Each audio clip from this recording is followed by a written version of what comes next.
Hi, good afternoon. I'm Daniel. I'm from Colombia, and I like to write. I usually write short stories. I'm not very used to write poetry because Cortázar says that every good poetry is focused or aimed to nostalgia, and I don't want to bring everyone down in a sunny afternoon like today, so I apologize beforehand. I would like to start with this poem called Basic Composition, which is a poem I wrote in a poetry workshop when we did an exercise to write poetry based on the 4 elements. So this is the one I made based on water. Basic Composition.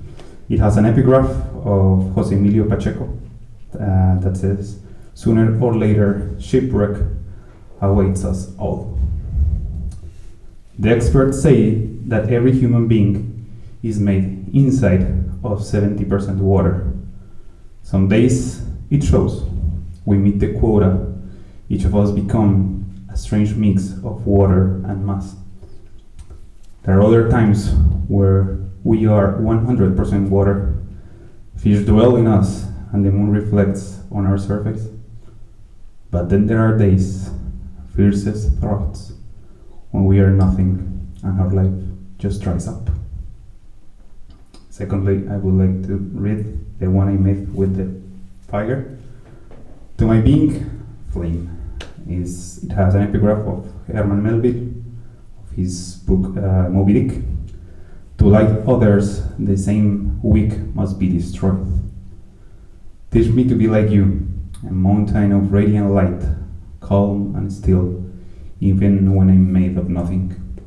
To bend like your flame, dancing through my shipwreck like a palm tree, yielding to the hurricane. To vanish as you do, unseen, becoming mist, leaving only a trail of smoke. There's only one lesson I refuse, to die as you do. Let me lift the warmth, let me carry my own ashes. This one is the one I wrote based on the air. It has an epigraph of Emily Bronte of her book Wuthering Heights. Death is a breath of dark air. Air is proud. Again and again, it rejects our attempts to rise into its real. Air resents our reaching for it.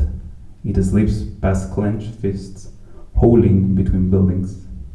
Air has no life for human life, no love for human life. It prefers to kiss us hanging, it prefers to caress us falling. Our air is the memory of the face of God, pushing us back to the earth under the weight of our sins. Last, I would like to read this poem I wrote.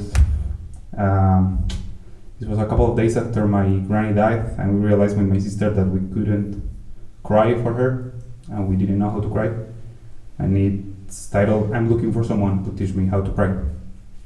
Its epigraph says that is why I have to wear blinkers all the time, so I won't look into the past. It is written by Carson McCullers in her book, The Heart is a Lonely Hunter.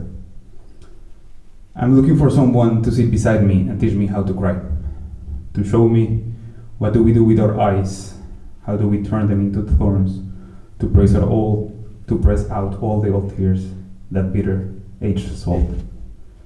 They could teach me in a park, a quick, intensive course, a couple of gestures, a few clear steps, I guide to rise from the pit of my heart. I search among those who cry when it's time, whose skin seems bared to the dust and filth. I'm looking for someone to teach me how to cry, to pull the stopper from my sorrow, to break the dam I've built with borrowed, overdue emotions. To bring down so much mourning, so much hope sliced short, so much acid in my own blood.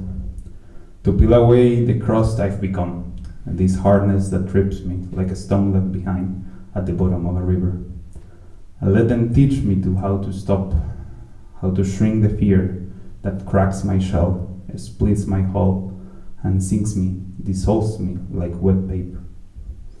I ask because I know I won't be able to stop a tear when childhood storms in, dragging all its death, who crumble into ash, tiny Pompeys in my own hands.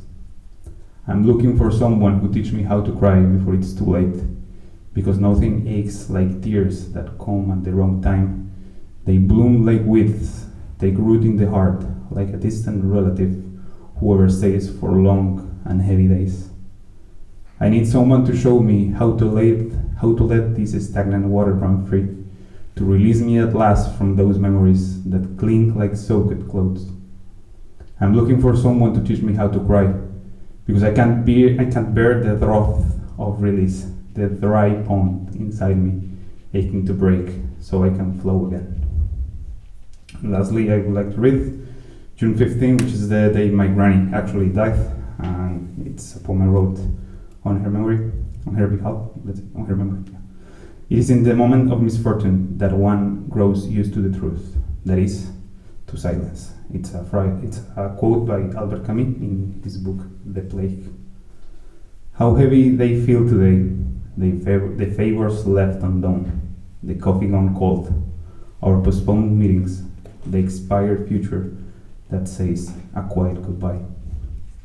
Wasted chances, the silence at home, the empty chairs, a present incomplete that will be forever incomplete. All of this comes to mind when someone calls your name tangled in the world distance, and you realize something will be missing, something will always be missing. In every place we stand, in every place our eyes may land, in the unrelenting thirst of flowers, in the latent loneliness of the sleepless night, in the wind that fared well with longing. We will divide things that you will no longer need, in that reality so full of what was once you believed in. Memory carries the weight, not only for what was, but of what never happened. Those final moments that hurt now, like a joy going sour. How heavy they feel today, our promises to the death, the useless sorrow that it would have cost us nothing to have been more kind. Thank you.